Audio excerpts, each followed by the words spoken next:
Now we are moving on with our conference, and now we are moving to untested waters. So we're moving to something that we are doing for the first time in Gender Equality Index, and that is introducing thematic focus.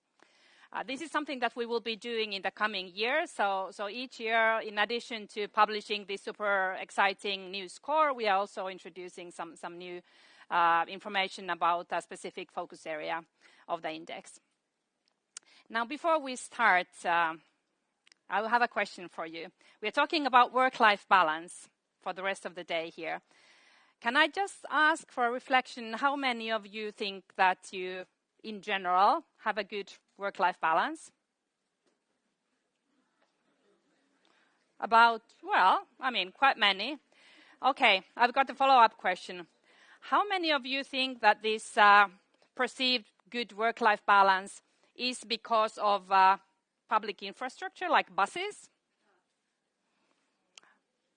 A few. Most of us didn't think about it. I wouldn't have either. But this is actually an important element. And we've got my colleague Jolanta Reingarde from EIGE who has really thought about it. So she will tell us what is the connection between work-life balance, gender equality, and public infrastructure. Jolanta.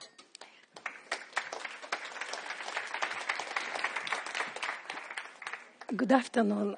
The problem is that I don't know what good work-life balance is. I think the fact that I am speaking to you now with my voice like this, it actually shows that I'm failing. I'm supposed probably to stay at home and not on the stage. Anyway, since 2013, when we introduced Gender Equality Index for the first time, we already then spoke about the opportunities the Gender Equality Index opens, not just for monitoring gender equality in the European Union in different domains of life, but actually to link it with other areas and to see how progress in other areas, be it social innovation or be it infrastructure or be it economic growth, actually how much they benefit if you implement gender equality, or vice versa, how other developments actually impact gender equality per se. This time, we decided to introduce a thematic focus into this analysis of Gender Equality Index and to focus on work-life balance as an issue of very high political importance at the moment in the European Union. The division lines between what is perceived as professional, personal, has been swept away by very rapid changes that we are experiencing. Work-life balance is not just personal goal anymore. It's a highly political goal. And fortunately, in the European Union is acknowledged at the moment, and certain steps are taken to implement better work-life balance. In Gender Equality Index report, we introduced a scoreboard of additional 15 indicators. Please don't get confused, because these indicators, they are not a part of Gender Equality Index, but it's an additional set of indicators that allows us to see how well we are doing in a certain areas of life of work-life balance, and to link them with Gender Equality Index, and in this way to establish a very, very strong link between work-life balance and gender equality. Our analysis cuts across three broad areas: paid work, unpaid work, and education and study, or we can call it lifelong learning. More specifically, we're looking into 6 areas.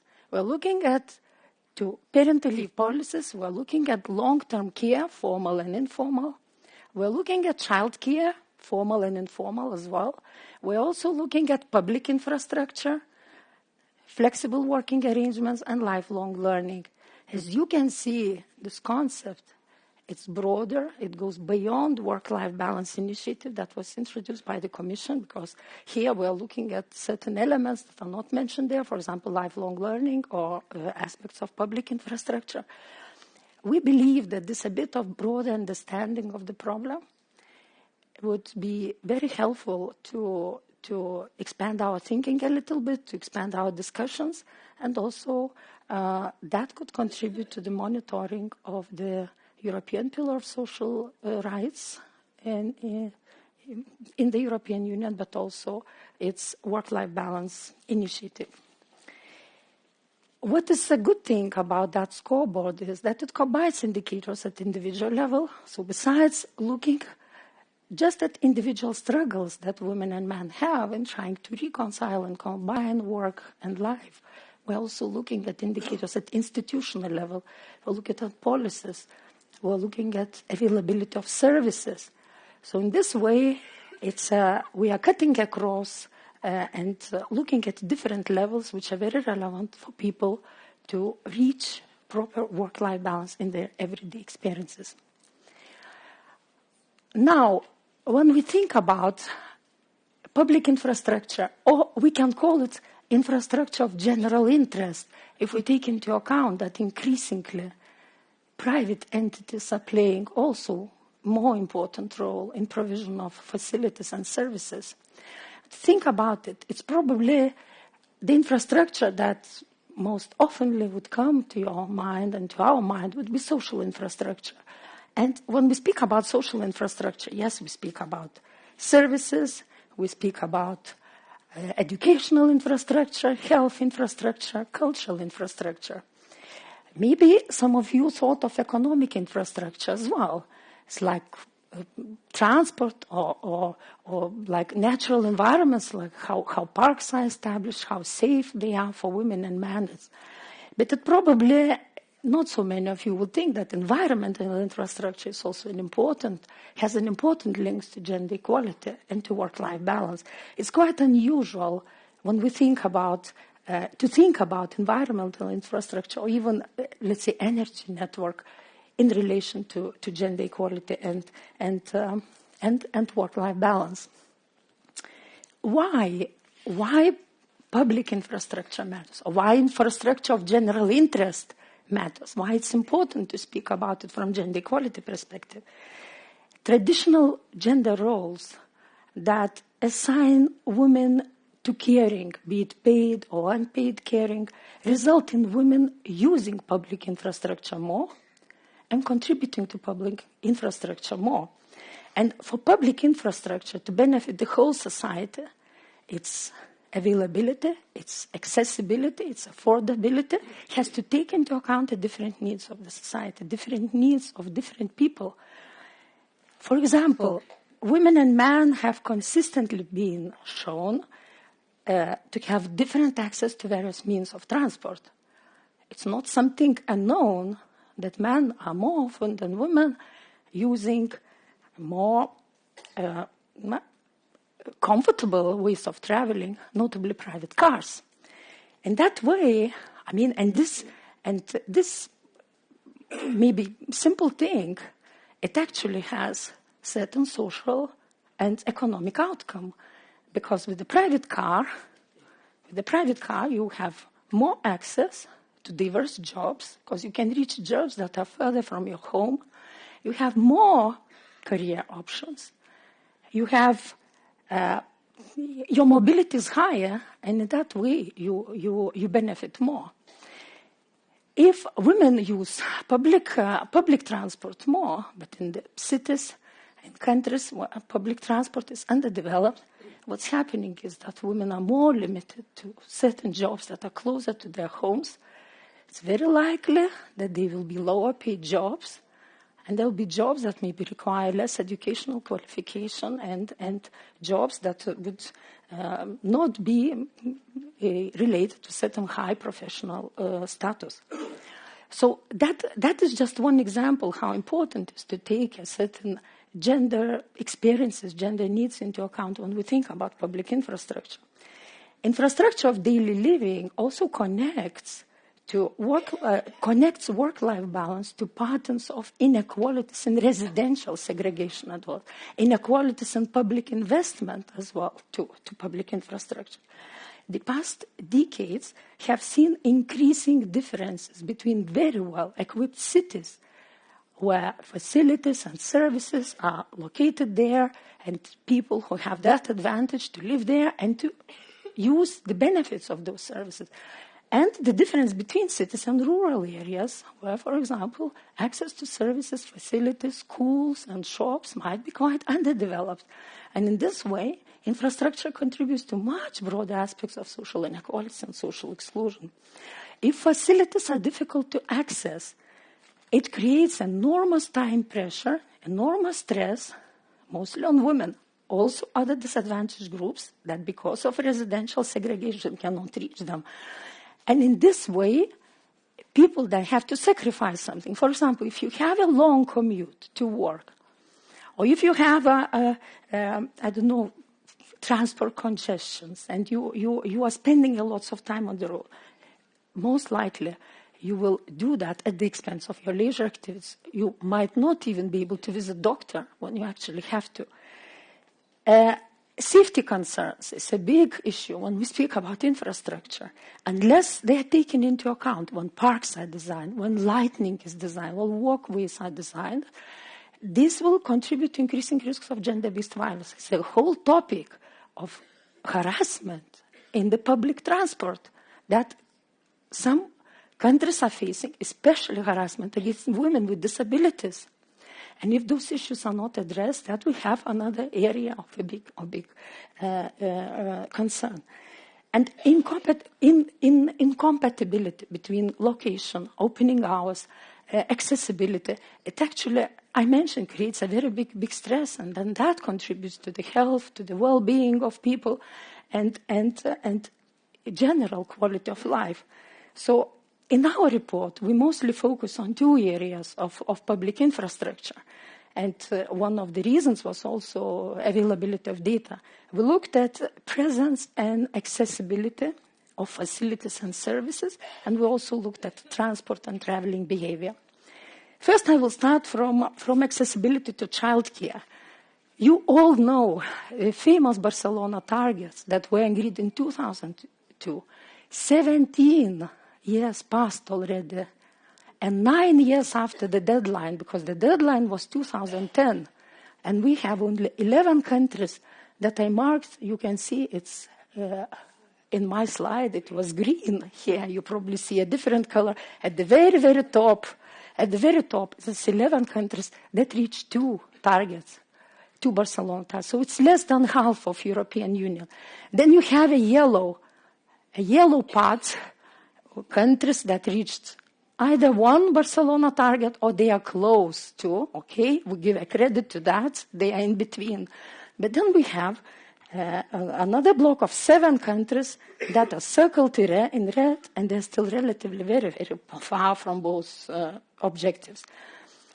Different statistical analyses that are looking at the impact of various work-life balance policies and measures, for example, impact of parental leave, impact of flexible work arrangement, impact of caring services on women's employment opportunities, are showing that childcare services have the most important and determining effect on reducing gender gaps in employment. So that area is extremely important. What we did, we looked at how it links with gender equality index. Now, if you look at the vertical axis, here we took an indicator on the services for children under 3, and on the on horizontal axis. On vertical axis, you have gender equality index, and you can very clearly see that countries where formal childcare provision for children under 3 is widely available, they also tend to have higher gender equality scores in gender equality index. So those countries would be, as you see, Denmark, Sweden, Netherlands, Luxembourg, French, Belgium. And these countries, we have a very strong correlation of overall gender equality and the provision of childcare services for children under 3. There is one very important point that I want to make here. When we think about services, availability of services, countries have very different ambitions. Countries have very different political goals. They might even establish services which even raise certain doubts about what purpose they are serving. And what we notice is that, and a number of feminist scholars as well, that sometimes, I don't want to generalize that it's often, or it's in all European Union countries, establishment of childcare services, they serve the purpose of economic growth. They serve the purpose how to create more jobs, how to get more women into labor market, and it has nothing to do with changing gender relations in the family. It has nothing to do with actual changing of caring duties in the family, because they serve simply different purposes.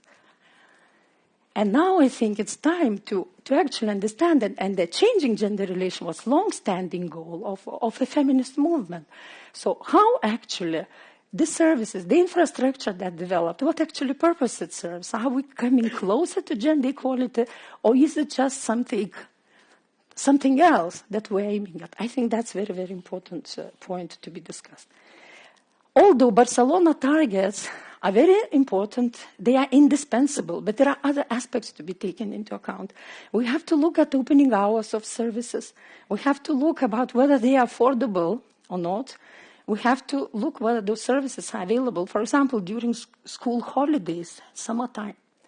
In the EU, 14% of households, they report that their needs are unmet. And this ranges from 3% in Bulgaria to 22% in United Kingdom. 50% of people with unmet needs, they say that the cost is the main reason why they can't afford it. So they are not affordable. They're not affordable. They are too expensive. They're too expensive. And people who are more likely to report about their unmet needs are lone mothers. This is the group of people which is the most disadvantaged, but also other groups of people. For example, in Cyprus and Ireland, finances keep more than 80% of households from using formal childcare services.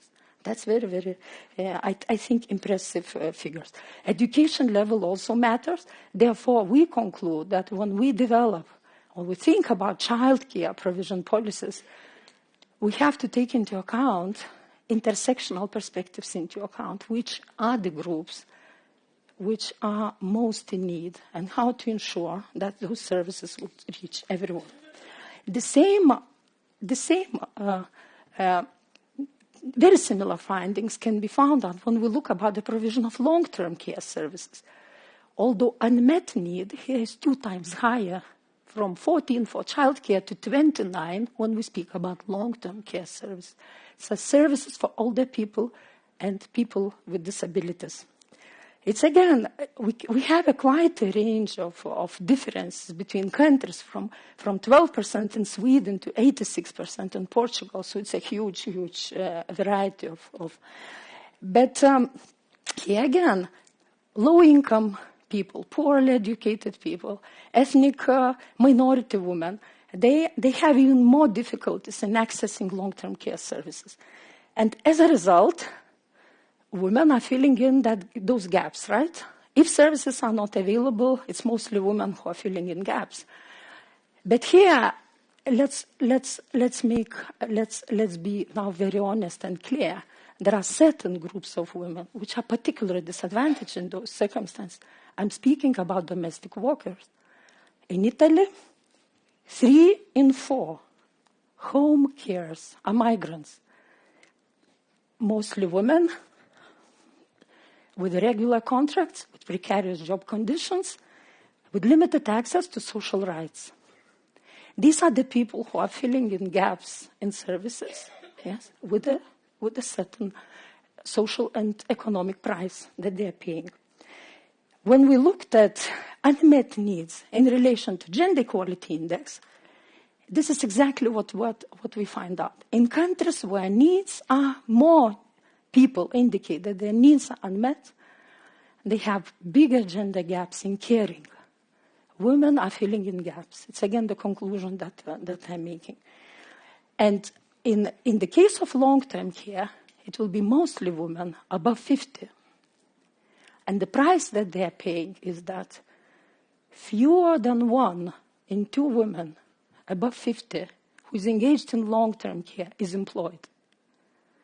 So this is the indication of this economic, it's a huge economic dependence that women are put it as an outcome of their engagement in informal care.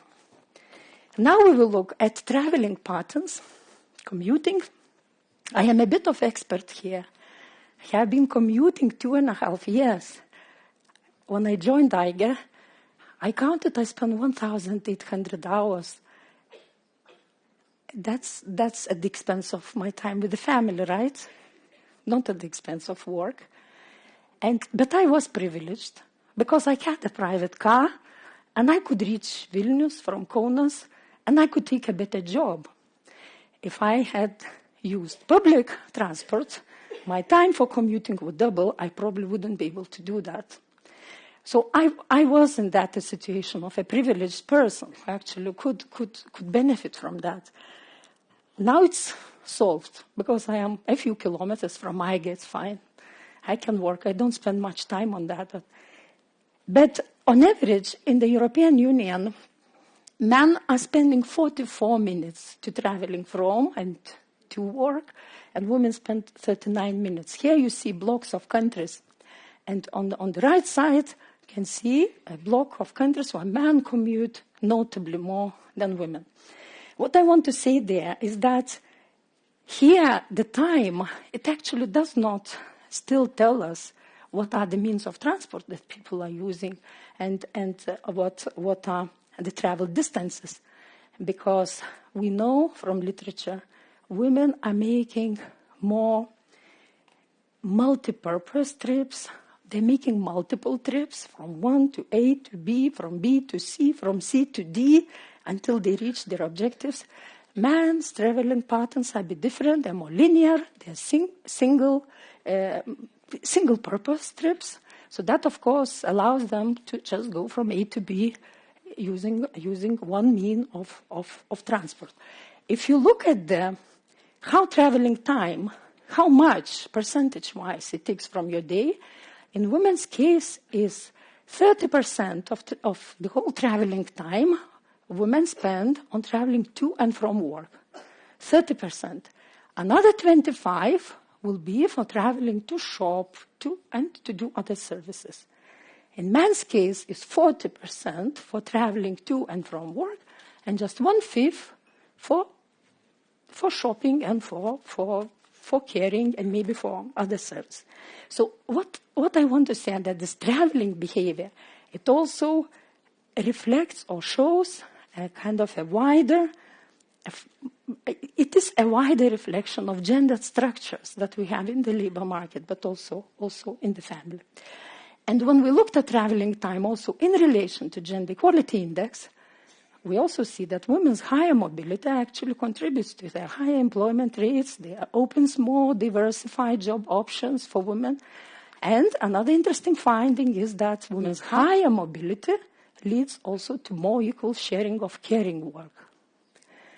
The more women travel, the more she spends in commutes, and of course that fosters more equality in the family, because somebody has to take over certain duties. Now, if we look at the modes of transport that women and men are using, first I would like you to show what I mentioned is that the use of car is more prevalent among men, and irrespective of the type of family they're in, whether they are single, whether they are lone parents, or couples with children, couples without children. So in all those categories, men are using private car more often. If we look at public transport, then it's women. And the gender difference is the biggest in the category of lone parent. It means that lone mothers are at a bigger disadvantage of that. And then biking and walking. So these are the patterns of or modes of transport and their distribution. Availability, accessibility, also the cost of currently available public transport is very, very important determinant. Whether people can work, how much they can work, also where they can work, but also quality and safety on the public transport. I mentioned that already. That is a very, very important issue. Now I would like to conclude that if you haven't thought about it before, please do it. Public infrastructure is very strongly and very directly linked to gender inequality. But of course, to solve it or to address it, it's maybe not so straightforward, because as I said, don't get hooked on that idea that now we're investing more in the public infrastructure because we want to contribute to economic development. That's good. But then don't expect that that will lead to any gender equal outcomes, unless gender equality is an objective. It's a clearly objective in itself. Long-term care needs, lack of care services, intensify gender inequalities. I want to give you one statistics. Care responsibilities are keeping 7.7 million women compared to 450,000 men out of the labor market. Percentage-wise, it's 5.3% of women to 0.3% of men. Clearly, people indicate they cannot work. They are not even looking for a job because they do care work. Transport sector is traditionally male-dominated, and transport policy is quite man-oriented. It reflects more man's lifestyle. And, of course, if gender equality is better mainstreamed in public infrastructure, and if more investments are done to improve the quality of public transport, private transport wouldn't play that a big role anymore, especially when we think about environmental concerns. It shouldn't play such a big role. It shouldn't play such a big role in determining people's economic situation. And a sustained and forward-looking understanding of the relationship between gender mobility and work is needed. What I mean here, for example, if flexible work arrangements are more elaborated and more possible, maybe people would not need to spend so much time on commuting. They better spend more time in their families doing the same job. That is, I don't know now, called teleworking policies that you can do job at home and instead of commuting. So we need to think it a little bit broader about those key areas of work. Thank you so much.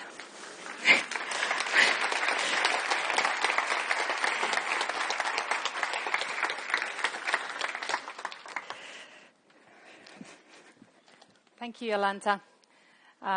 We definitely got a very wide perspective and insights on how this all infrastructure and the various elements related to that, how they build into gender equality and how it's all very, very closely interconnected. Now we are going to talk a little bit more about this specific topic, and I would like to invite our panelists on stage. So we have Yoomi Renström, who is a member of the European Committee of Regions, and she has two hats. So the second hat is also that she's a mayor of Ovanåker in Sweden. So please have a seat. Then I would like to invite Sylvain Renouvel, who is a director of the Federation of Social Employers, which represent social service employers also from the non-profit and private sector. Welcome. And then I'm very happy to invite Carmen Gheorghe. I hope I pronounce your name correctly. She's a president of E-Romnja, who is a feminist NGO supporting Roma women based in Bucharest. Welcome. And finally, we have Eva Kail, who is an expert in urban gender planning from the city of Vienna, who is really our top student in this regard. Please. And thanks also for Jolanta for joining us. I hope your voice will still keep on a little bit longer. And Vincent will be following our Twitter feed. So if you want to ask any questions, we will be also taking questions during the panel discussion from the audience. But you can also use our Twitter account to post, and he will keep an eye on the feed, and we can pick them up from there. Just remember to use the hashtag EIGE index. Yes, yeah. Hashtag EIGE index, and the Wi-Fi should be well connected in this room. Okay, so to start with, I would like to do a little tour here to ask for your reflections on what Jolanta just presented. How does it sound? How does this connection reflect in your area of work? Carmen, do you want to start? Yes, I have to say I am quite happy, first of all, that the topic of work-life balance has included public infrastructure, because for many years it was only about services that can support women in achieving their professional goals. And it was kind of a narrow discourse in women's empowerment. So this is one good thing that I'm really happy about. I was watching very carefully your presentation, and something arose to me related to the way that more developed countries or countries where the gender equality is more progressed, like Denmark, for example, comparing to countries in the Eastern Europe where gender equality is not, does not tick all the boxes. And I was thinking that because of the way that the work-life balance has been constructed, that to address mainly middle-class women, white women, and this is a criticism that has to be taken more into account, because especially in the poorest countries, women from different ethnic background, women with disabilities or with HIVs or LGBT groups, etc.,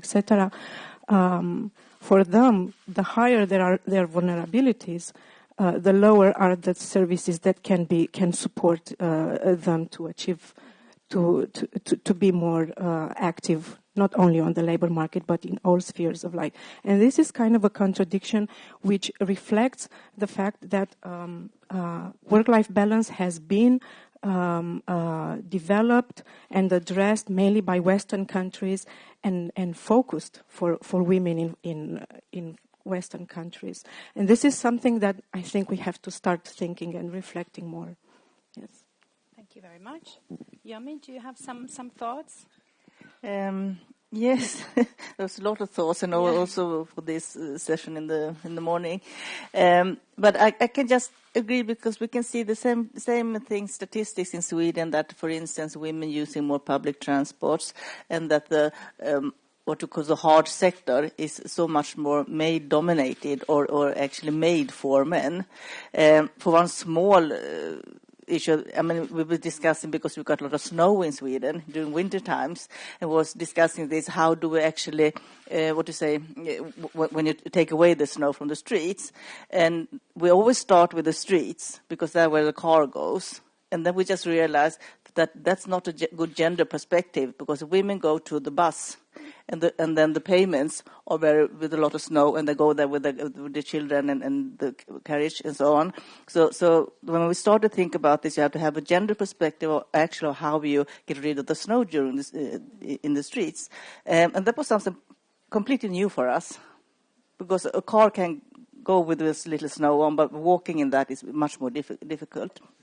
So having this kind of, how we see, in different kind of perspective is very important in all the small things that is.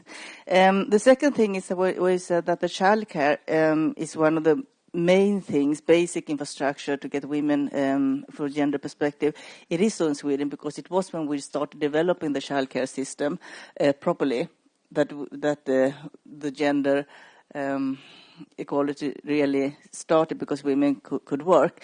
And I would say that was a political decision. It was not that people were standing up screaming for we want childcare and we want it to be well built, and so not even the women did that. But it was a political decision that if you wanted women to be able to work, they needed to somewhere to put the children, sort of. So this is one of the main things that I can see in every country where they don't have developed childcare system, and it should be quality good, because it's not only to put their children somewhere. You need to be safe about where your children go. you can't have a proper equality because women will not be able to work. And then I would add something, because it's not only about the childcare. I would also say about the elder care. Because when parents get old, if you don't have a well-developed elder care system, the women will take care of the children. The parents. Because the parents after a while becomes like children, so it's more. But I mean, and the women will not only take care of their own parents, they will also take care of their husband's parents, because he will not take care of them. So I mean, this is something also. There's a childcare and the elder care system to get women out. Just a small example. I had a delegation from Moldova for a couple of years ago in Sweden, and we were looking at the. Now Moldova is not an EU country, but anyway, and we were showing them our elder care system and so. And then after that day, this elder politician said, "Well, in Moldova we don't have any problem with the elder care because our women take care of that."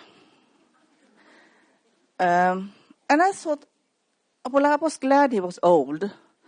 And I thought that I'll hope he's the last of his sort of generation thinking like this, because the women in that delegation didn't look happy when he said that. So I could see that they didn't agree with him, that this was not a problem at all.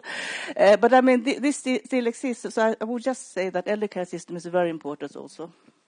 I think Sylvain will continue along the same lines. Thanks. No? Yeah. Thank you for the invitation. I have 3 remarks about the first thing is about the scope. We talk about public services, and I agree, it's services of general interest. In Northern Europe, social services are provided by public municipalities and such services. When you go to the south, for Latin countries, but not only. It can be foundations, associations, also cooperatives in Italy, for example. So these are private but public funded. So it's an interesting remark. About our topic, I would focus on just a remark about, we talked about childcare. We talk about long-term care, and usually when we think about long-term care, we think about elderly persons. But let's not forget, but you told it, long-term care is also about people with disabilities. And we mustn't forget that in Europe, around 15% of the population lives with a disability, and these persons need some care or some support, or both. And we have not to forget that kind of services. And for women with a disability, it's a double problem. My last remark is just to say I fully agree about yes, social services help work-life balance and gender equality, and on the contrary, lack of services make the contrary. When you don't find any solution for a kid or disabled relative or parent, who stops working? I'll let you guess who stops. Eva. Of course, as an urban planner from my professional background, I was not surprised at all about the outcomes, because this is our daily bread. Because it's for urban designer and urban planner, it's really it's our topic, how we shape our physical environment where our everyday life takes place. And I just want to record that because in the planning field now, it's really the mainstream goal to create a city of short distances. And you have only short distances if you have the infrastructure in a proper distance and if the infrastructure exists. But this was really brought up by German feminists 30 years ago when they started to analyze everyday patterns. And this is quite interesting that now our leading planning principle was really brought up by feminist planners 30 years ago. Where I get a bit nervous hearing your presentation and reading your outcomes was about this CAR, gender gap. And then I get more relieved with your conclusions, because I think sometimes it's really that we also have in a shortcut approach. You can see now we have to fight that women have to close the gender gap for car.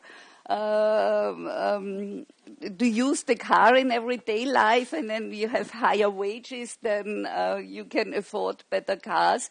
And then I really think with all this climate crisis, we know that car traffic is one of the main committers of toxic gases. So we really have to get rid, and we really have to make really a big change in our mobility patterns, and therefore I really think and then I was very relieved when you say and women have a much more sustainable transport, and I think we should close the gender gap in the other direction. So really men, we have to get them out of the cars, and we have to get rid of the cars in our cities. It's another topic in rural areas, but this, I think, there can really become a good, because I think it's in challenging times so important to see the potentials and not to focus only on problems, to really see there can really be a positive impact now because of this climate debate and sustainable environmental issues in green areas, in transport. So I think this really can give fresh strength for gender-relevant urban spatial structures. Okay, Jolanta wants to come in. Just a very brief reflection. This is exactly, as long as public infrastructure is designed having in mind that you use private car, then of course it will benefit a certain gender, but we have to get rid of that. So it's not to promote use of private cars, it's actually opposite. We have to design this infrastructure in such a way that we be environmentally friendly, that we wouldn't be less dependent on private cars, and that private cars would determine our economic and social situation. This is exactly the point, I think, that we want to make. If we stay just a little bit more on the transport topic on this analysis which Jolanta was presenting, something that I found kind of striking is that actually the access to public transport has an important role in limiting or facilitating women's career opportunities, and for men they have a larger pool of jobs to choose from because they have access then to cars or easier transportation methods. How do you see that? What would be the way to address this gender inequality element? Maybe in Vienna you've been thinking about it since you've kind of had a thorough think through of the gender perspective. So I think from our spatial situation, we are quite happy in Vienna because we are quite a dense city and our public transport system is really quite advanced. So I think this is not really a problem. Maybe in the outskirts, in very far peripheral areas, this can become too time consuming. But I think what we are, because we are developing now, we are over 30 years, we have this gender urban design approach in Vienna, and what we really also are calling is a desire line. So I think it's really important to analyze with this everyday pattern and the trip chains you have already mentioned. So what would really be, and this I think would be quite interesting, and we haven't done it also in Vienna. We don't have it for the investment in public transport, really to have this gender difference in what connections should really be invested. So I think it's really, because we all know public money is a rare a rare good, and you always have to take decisions all the time. And so I think this is important. And what we have focused in Vienna is really also this last mile issue, because it's not only public transport always mean pedestrian ways. So the Swedish example is really impressive, and we really like the videos you have produced. And so it's really also this connectivity of public transport, and also these time schedules, and also I think for this safety issues. So to find innovative solutions, for example, that women can during night times they can get out of the bus between stations, and to reduce their way, and to have really to eat. I know in France, in Paris, women are making night walks to identify spaces of anxiety and what can be improved. And so I think this is really, it really needs a bundle of measurements. Yes, I know that we've got something from Twitter, but I wanted to ask Carmen. Jolanta was making reference also to the feeling of safety of women in the public transportation, and is that something that is of concern to Roma women in your experience? Yes, I think first of all, when we talk about public transportation, we should also look what is happening at rural level, because and I can give you one example of Romania, where not even a third of the rural places have public transport, which means that people who live without access to public transport cannot reach different services, especially women, and especially Roma women who live in segregated residential areas. Yes, and this is one problem.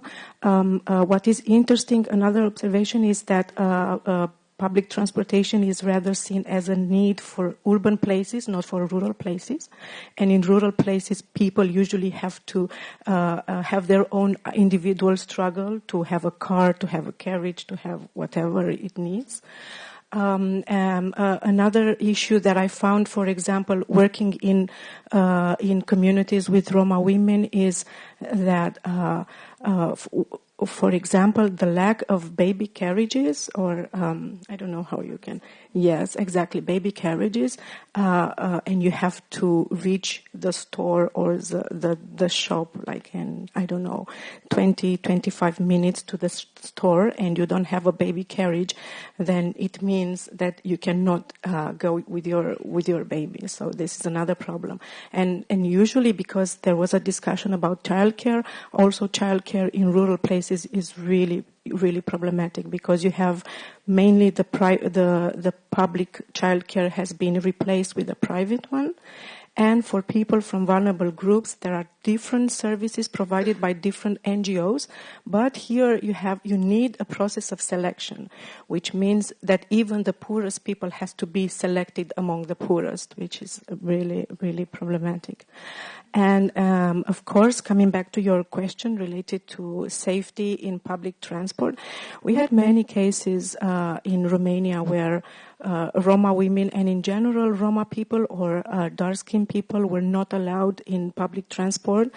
And I think in many countries at EU level there is this policy of against homeless people or beggars, not to leave them in public transport, like in metros or in buses. And we had the same situation in Romania, and recently we had a case with a Roma woman who was beaten by a driver, and because he refused to let her in the public transportation.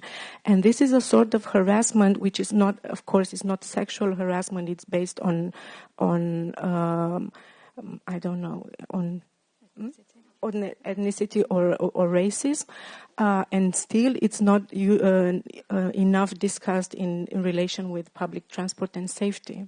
Yeah.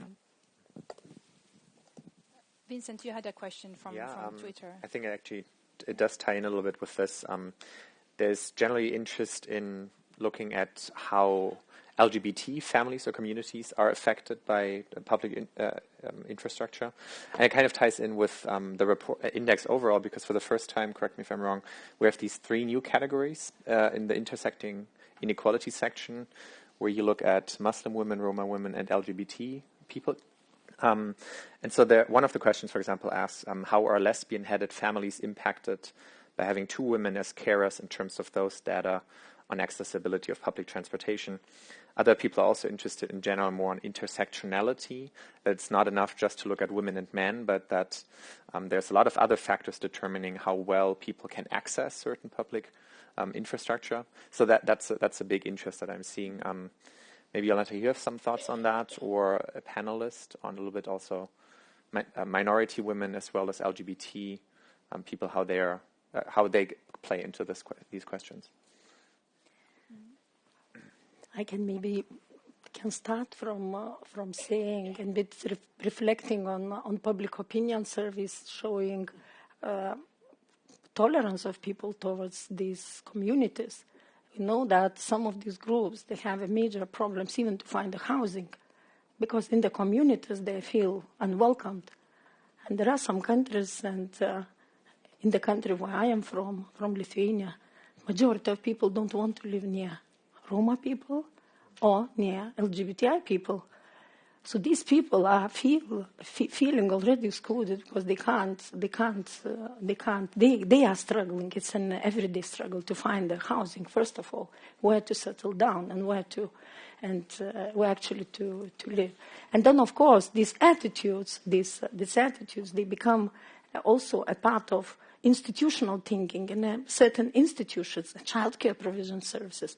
What are the attitudes of teachers towards children of same-sex couples and so on and so forth? Because that general intolerance that exists in the society, these homophobic and sexist and racist attitudes, they are also expressed in institutions. So I can just cover that from the data which I know on coming from anti-discrimination surveys and coming from also Eurobarometers showing what are the public attitudes in Europe.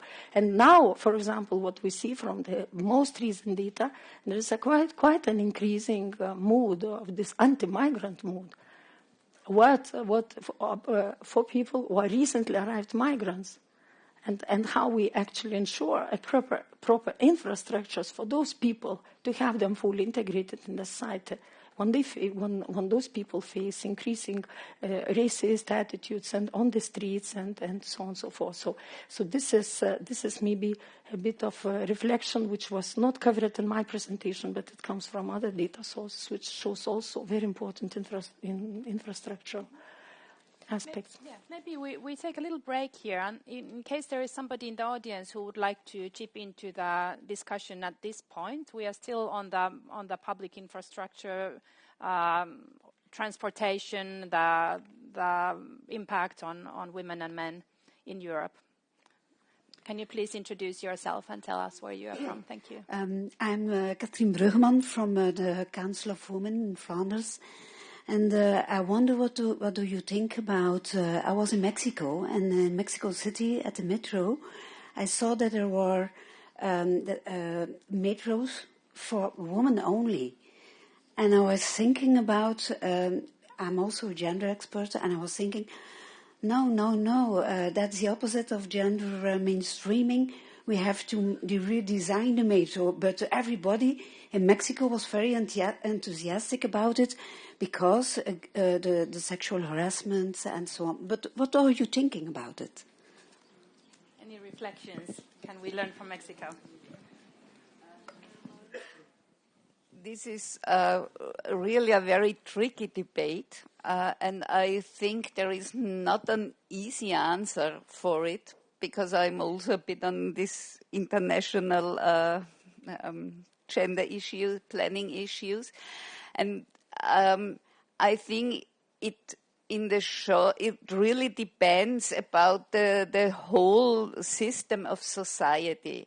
I think if social control is because my first reflex is as yours, so let's say this separation, this can't be the solution.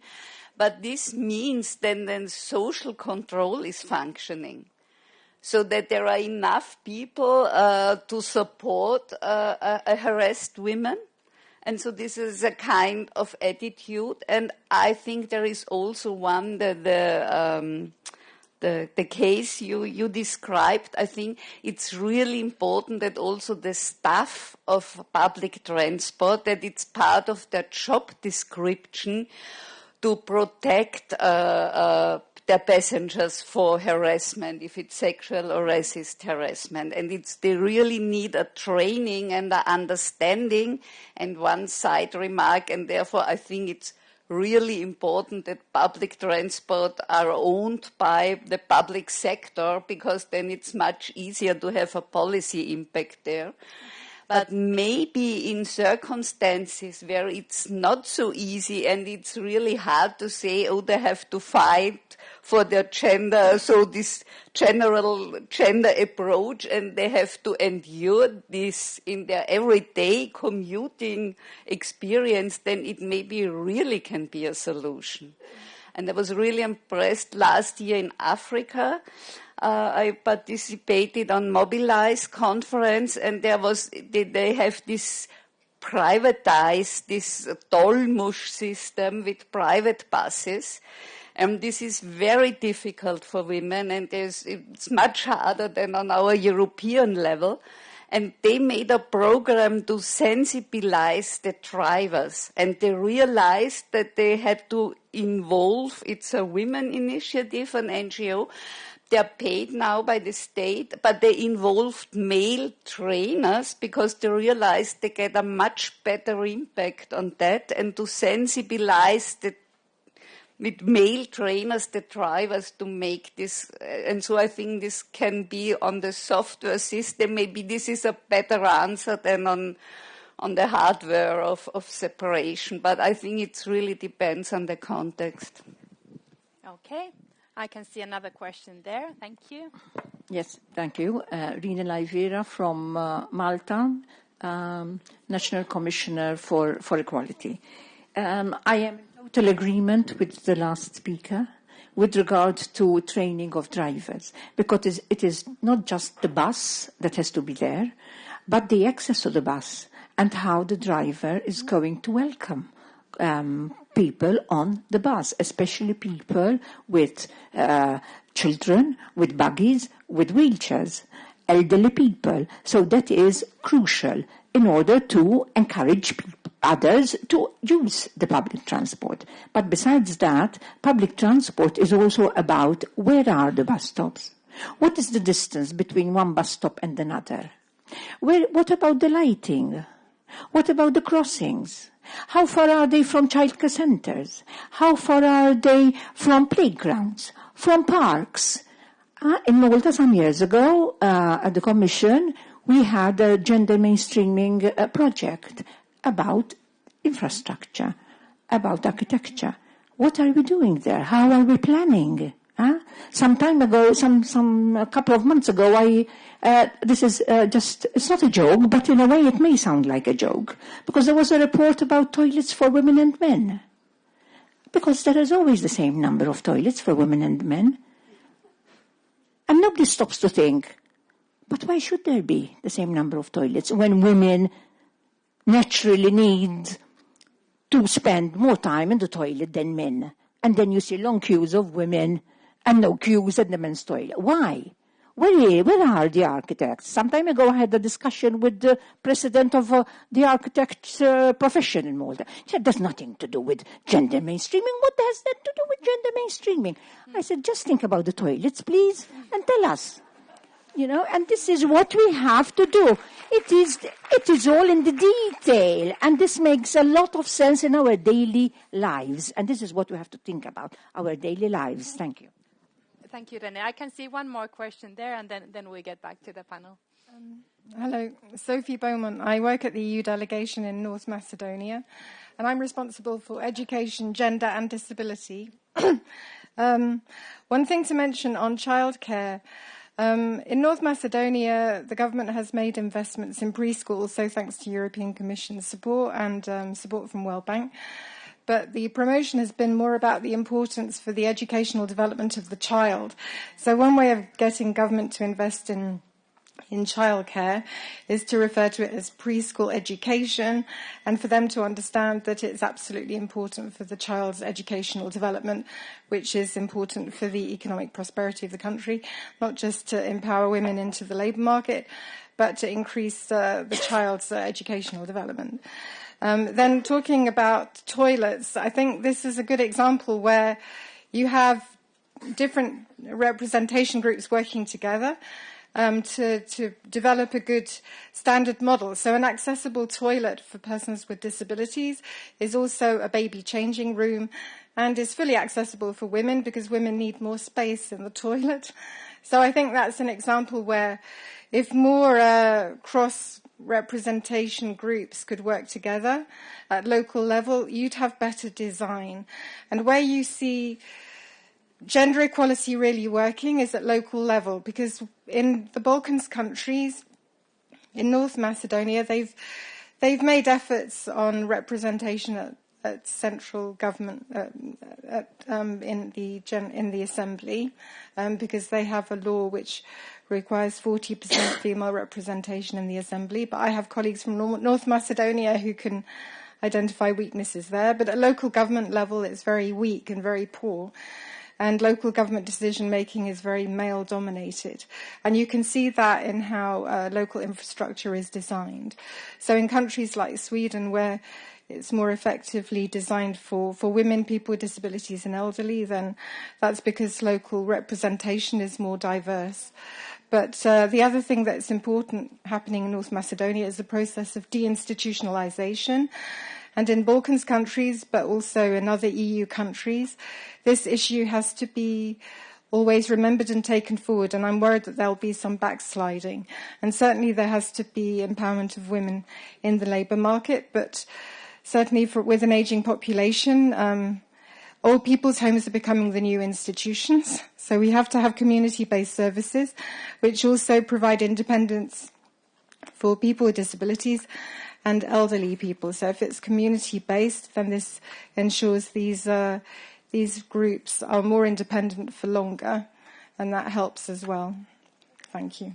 Thank you very much for these reflections. I also need to mention in this context that North Macedonia has just recently also calculated their own gender equality index, so you can also check how they are doing in using the same methodology as we do for the European Union. A couple of things came through there. I'm wondering if these kind of urban planning, transportation, gender needs are they something that are in the agenda of the Committee of Regions? Yoomi, since many of often the responsibilities are with the regions or municipalities in this. Yes, of course it is a lot, because as a mayor I know that city planning, even though I'm from a rural area, but the planning of the village or the city or the municipal is one of the big political issues that you always work with. And I think that's the last from the audience said that it's only 13% of the elected mayors at local level that are women. I mean, it's only 30%. So, of course, there would be a male-dominated perspective of how you plan the city, or how you plan things, because that's natural, because there's so many men there. And I was just thinking about in this toilet discussion, I was thinking, do you really need to have men and women toilets? Isn't there just toilets? No, yes, but because we're having this discussion in the LGBT also, there's a difficulty in having a men and women toilets, and even for the people with the different kind of sexual orientation. So I've never understood this, why you need to have this kind of group differences in public service.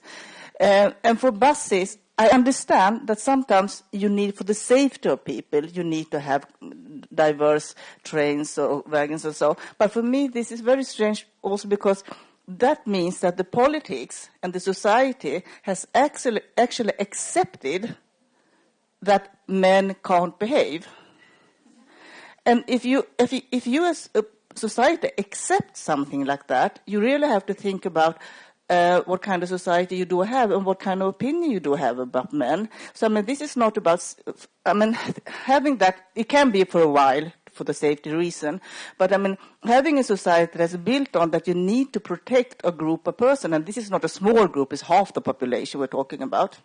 If you need to protect a certain group of people from another group, you must think about what that another group actually is. And just putting safety means that you don't have to think about this as a politician. You solve the problem. Women can go in that way and men go that way. And that doesn't solve the problem. So, I mean, yes, for safety reasons for a short while, but that you need to discuss the real problem about this. Okay, thank you. Now I propose that we move to a little bit different path in our conversation, and we talk about the caring services. Jolanta presented some quite stunning statistics there, that every sixth family in the European Union does not have the childcare services that they would need. Every third family wouldn't have the long-term care services that they would need for their life. And we are talking about a situation in Europe where the demographics are changing, and we're getting more and more older people in the society in proportion to the younger people. How are we going to manage this? Sylvain, do you have the difficult topic? Yeah. And I would say about the increase in needs. Of course, we have the aging of the population. And on this topic, I would say it's a bit like climate change. Everybody is aware of it for a long time, but very few do something about it. And today we face increasing needs for carers, and we can't recruit people because these jobs are not attractive. It's badly paid. It's often part-time. And the working conditions are not ideal, and sometimes you have a feeling not to do your work towards people. You are not satisfied about it because you have to be fast, and it's particularly true in nursing homes where we have problems in lots of countries of Europe about the topic. And so there's a problem, but what is the solution? Yes, it's to change maybe policies, because we talked about fundings.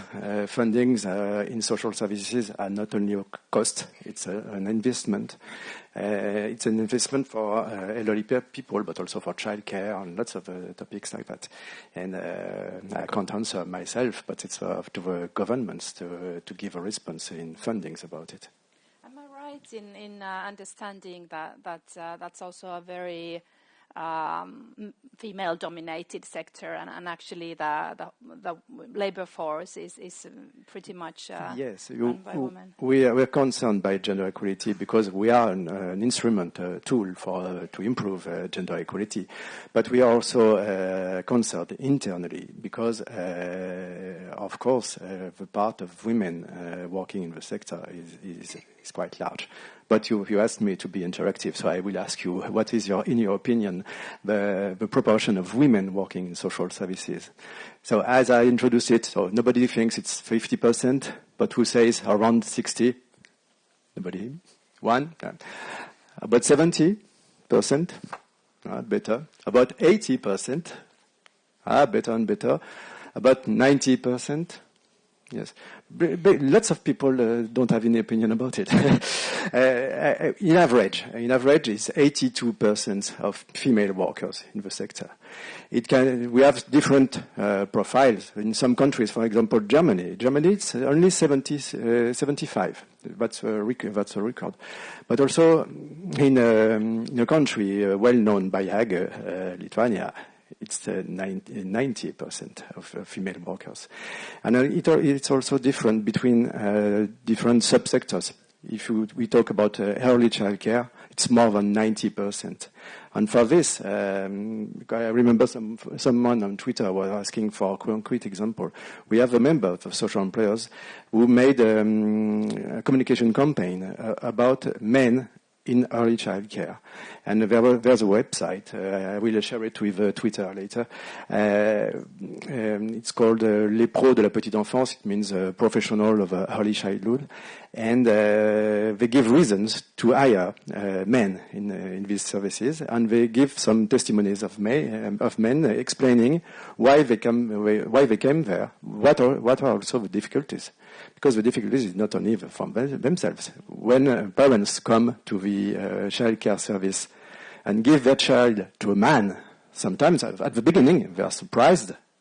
Sometimes they don't trust, and it gets better after a few weeks. But at the beginning, it's not easy to deal with it.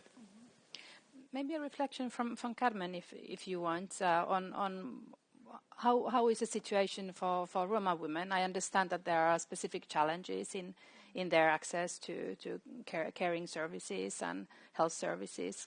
Maybe you can tell us a story or an example from real life how it can actually get complicated. Well, I can tell you that usually childcare in rural places and in places where poor people live and Roma people live, there are no childcare services. Usually you can find them in places, more in urban places and in places where people have jobs. This is one thing. For me, childcare services is a bit of an utopia, to be honestly. In communities that I work, it's not even the authorities don't even think of this. For example, what we do in one community is we build a center for Roma women, and there women take care of their children by rotation. Yes. Because and we found together with them a local solution to stay in the same time, to have somebody to take care of the children, and in the same time to have time to do your house clean, to go to services, for example, to go to to school, or to go to do your groceries, or if you need to go to the hospital. So this kind of things that we found, that we identified in the community level. But these kind of things, it's collective issues that we identified in order to support women, because the authorities lack intervention and because it's never on their agenda to think of childcare, especially in rural places.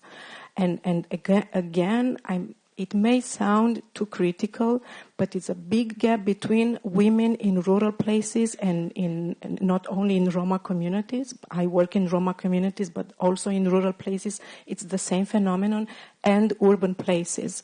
You may go, for example, in Bucharest, which is the city capital, and you find a lot of services for children. You have a lot of informal education and learning processes for kids. But if you move to the periphery, for example, for me, it's a nonsense that in the same city we have a headquarter which is known to be populated mainly by Roma people, and there you don't have public transport at all. There you don't have childcare support at all. So if you want to have access to that, you have to get out of this neighborhood. You have to go more to the center.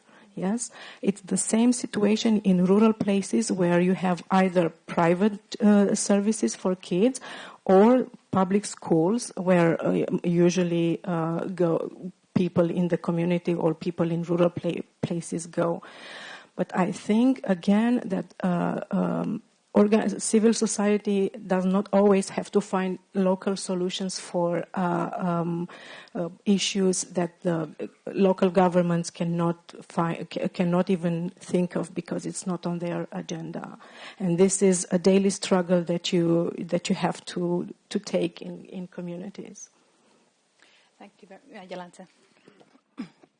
I just want to add a little bit when we speak about childcare services, the question that I raise to myself very often. But what are we aiming at? We're aiming to have a service for every child. How many hours do we want this childcare service to be open? Because if we work at least like full-time, 40 hours. Do we want our children to be in kindergartens 40 hours as well as that all women and men could work full time? Because if opening hours are shorter, then it means women will be pushed to part-time work. And it's also not good, because we know also that even in Netherlands, which is a country of part-time work, a lot of, I think, over 70% of women, they would like to work more hours. What issue I want to raise there, actually how services and how provision of childcare services actually could contribute to more, as I was saying in my presentation, to changing gender relations, to engaging more men in caring. Because what we need, actually, we need that it's not only like childcare services being open at least 8 hours per day. No, we need men to take the same share of duty as women do. And that's, they, if needed, also work part-time as women do. And they go to school and take their children from school home, the same as women do. And in this way, they do more caring. And then they do more formal caring jobs, because now we are in a vicious circle. Women do informal care, therefore they are informal care, they are underpaid, and it goes like this. So my question is, we need more transformative approach, what we are aiming at, just to facilitate women to develop a service that they, like a frogs, would be jumping from one to the other in a more peaceful pace? Or do we want to transform something to reach more gender equality?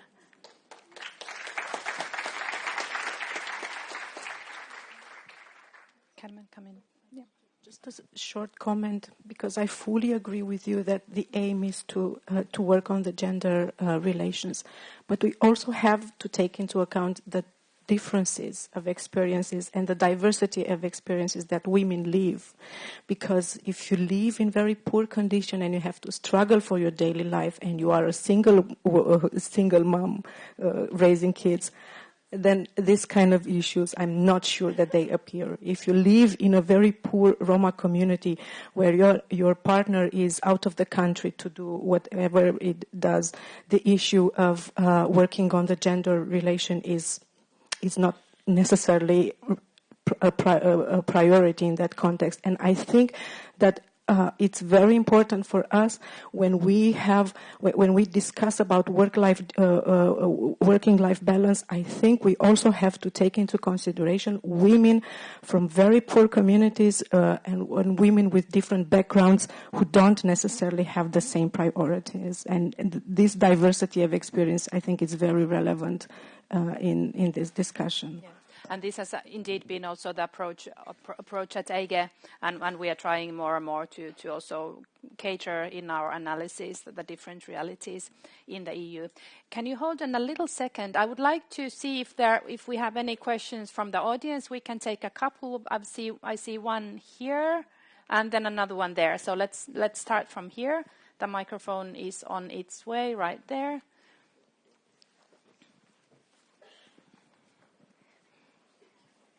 Hello, my name is Zuzana Madjarova. I'm from the Comenius University in Bratislava.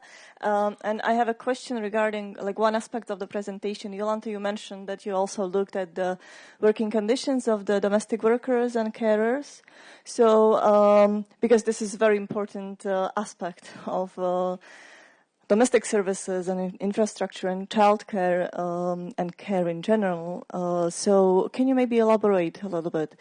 So what is it that you were able to look at? Because we know that there is a lack of data, and it is also part of informal infrastructure. So what was possible to look at in terms of working conditions and precarity of domestic workers and carers? Thank you. Let's take that second question as well, and then we can address both of them. Thank you. Torsten from Danish Employers. Regarding the childcare facilities, it seems to be one of the obvious and most important issues to address accessibility in EU member states. And you see some countries you showed earlier are performing very well. And there it's also reflected that there is a high labor participation of women, and other countries really have a lot to do on this. But that is also very much a member state task, and that is something that is typically funded by taxpayer monies. So what can Brussels do to change around this? Of course, we talk about the European semester and the country-specific recommendations. Do they work? And if you think they don't work, what should be done to make that instrument stronger, to for example, increase childcare facility and also for elder care facilities in member states? Okay, thank you very much. Shall we start? Jolanta, do you want to reflect first on the domestic workers? As regards domestic workers, my question, general question would be, do countries want to know how many of them they have in their shadow economies? And they first have to want to know. If they want to know, if there is a political will, I think there is a method to collect data about it. Unfortunately, we know very little about them. Domestic workers is not a category in Eurostat data collection. It's not. And we can just, from bits and pieces, collect some kind of picture and to know how many of these people, how many of them are in a certain country and how much they potentially contribute to the economy of that country, which is also not recognized because those people are invisible. So I think what is important, again, from what I started, there has to be a political will, first of all, to account for these people, to recognize that this problem exists, to account for them, and to take certain steps forward in order to acknowledge contribution of these people and protect their rights. And this is, I think, it's so hugely invisible problem that has to be addressed. And the second thing is to respond to your question about childcare, long-term care. Maybe I will leave childcare to other speakers, but I know that European Commission is considering to establish targets the same as Barcelona targets, but for long-term care. So I think that's a very, very good, would be very good move. That it also set up certain standards at European Union level that could be monitored and implemented. Because at the moment it's an area which, yes, we know it's very diverse. The services are very diverse. It's not easy, of course, to reflect on different kinds of services that are provided. But I know that there is some role envisaged for us, for EIGE, to work on that. And we will be now working in the nearest future for Croatian presidents, but also German presidents as well, on caring, including long-term care. Hopefully we will come up with some proposal of the monitoring of some benchmarks that we can look at. Perhaps. Sorry? Yeah. Just two short comments about working conditions for home care workers. It depends on what is the definition. But if this care is organized, if we have enough funding to have enough staff, it helps to organize it. And after, between social partners, at EU level, national level, at company level, you can improve things by social dialogue, by discussing with workers how to deliver the service in the best way, with the best working conditions you can afford. And just to answer to our Danish remark, Denmark is a good example. Just about statistics, about the share of social workers in the general working population. In Denmark, if I remember well, it's 11.4% of the population who is working in social services. In other countries, it can be 1 or 2%. It's not the same. But in Nordic countries, of course, we are around 10, and after we have diverse situations. It means the investment in services is not the same everywhere. Now, just if I can ask very short interventions, we are running a little bit over time, so maybe Eva first and then Yoomi. Also, just 2 remarks. When you are very cynical, you can say, hopefully, because I think this aging society and the long care is really an extremely gender important issue, because aging is female. We know from the statistics, poverty is female, and the wage level is also female. So it's really I think a very challenging issue. And when you're cynical, you can say maybe the health progress is so that women are already in retirement when their parents need care, and then it's not more a work-life balance topic. But if you're not cynical, then I think it's also because I'm not very optimistic that the median wages will rise so that women also can afford and that the higher wages can be paid for these 24-hour services, for example, and it needs a lot of money for institutional care. So I also think a potential is really in these more intermediary solutions also, for example, housing collectivity where people can be supported in and people want to stay in their flats and to find more solution in that and to combine this supporting professional facilities with the strengthness of living together. And I think there are some inspiring examples, and maybe this should also be supported from an institutional level, because I think from the financial means it's really extremely challenging. And also there is the danger in Japan. They have 0.8 reproduction rate. They have a very strict migrant policy. They have an aging, and now they're going on Moderators, and I think this should not be the solution. Yeah. Okay. Finally. You were asking about what can Brussels do. I can just quote what the Commissioner for Equality said when she said at the hearing, and she said that I would closely monitor that the Work-Life Balance Directive is fully and properly implemented in all member states. I'm not sure how she's going to do it, but I have high expectations about that. Anyway, what I just want to say by the end, a little bit what Jolanta said. You have to share the responsibility for the children. I've never understood why it's meant to be that the child is a woman's thing. I mean, for me, a child is something that two parents have. And if one parent doesn't want to take his or her responsibility, something wrong with the situation. But this is a political thing. Because, politically we discuss two things. Some politicians say people have to want this. So you have to wait, they have to decide themselves. It's a freedom of every couple and so on.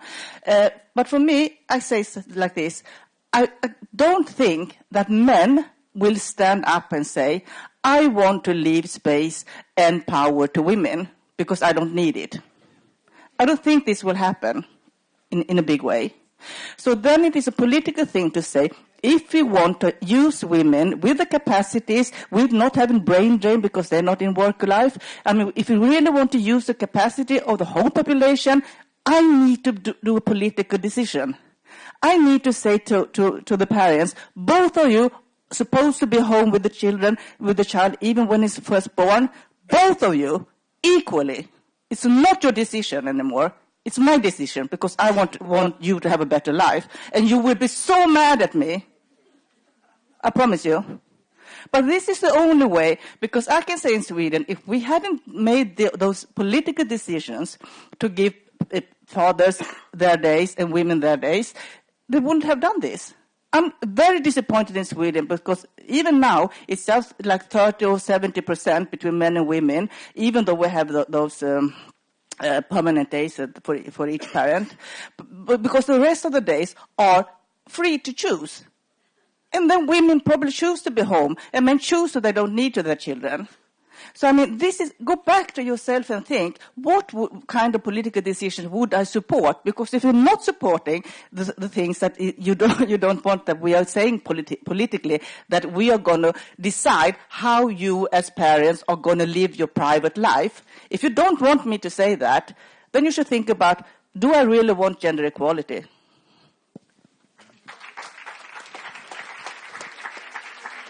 And then final word from just a final comment, because I was reflecting on what should Brussels do, and I wish, this is my personal wish, that Brussels could, for example, put more women from more diverse group to work on policies related to working life balance.